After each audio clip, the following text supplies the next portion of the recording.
Mounting debt growing in the Illinois state government, but in Iowa, lawmakers are dealing with their own budget problems. Jonathan is live in Davenport as he has breakfast with Iowa State Senator Jim Lykam. John? Good morning there, Angie. Good morning, everybody. Coming to you live from Hickory Garden Family Restaurant. They are open now. We've got a great spread here in Davenport on Hickory Grove Road. We've got State Senator Jim Lykam joining us now. Thanks for coming on the show with us here this morning. Thank you for having me. So one of the things Angie just talked about, the state budget in Iowa. Obviously, we've been talking a lot about Illinois, but you guys have your own challenges to come. I know in June you guys finished the month with more than $100 million out of balance going into fiscal year 2018. So how did the state get that far, I guess, in the red for the upcoming fiscal year? Well, a couple different things. Revenue estimating was a little bit optimistic. Estimated at 2.8% growth. We only had like 1.3 or 1.4. And then sales tax and use tax has been flat. Okay. Some of that stagnant farm economy.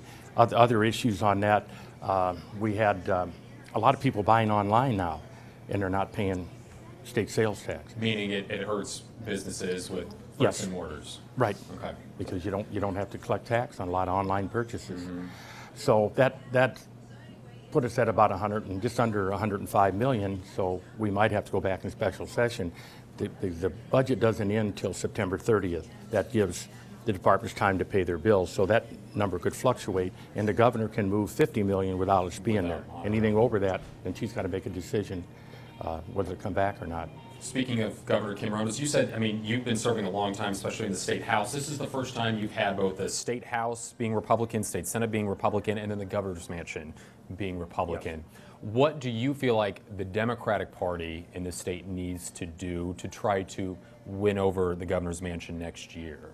Well, I think that we have to make a comparison to what the majority has done the last 2 years, which I think they've cut worker rights, women's rights. I think we have to have a very concise message because the administration would be very well financed. I mean, so we have to stay on message, both our House and Senate candidates, and we have a great field of governor candidates. I don't know who's going to come out of that yet. There's a lot of them. Yes.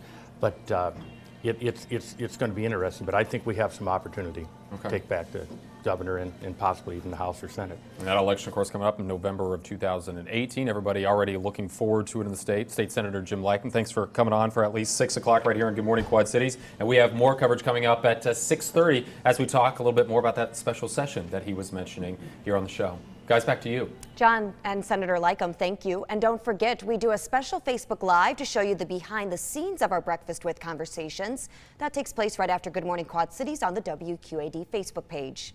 Next week, we're having Breakfast With the organizer of Floatzilla. Eric is going to be live in a kayak at Sunset Marina next Thursday, starting at 5 a.m. with breakfast delivered by City Limits Saloon and Grill in Rock Island.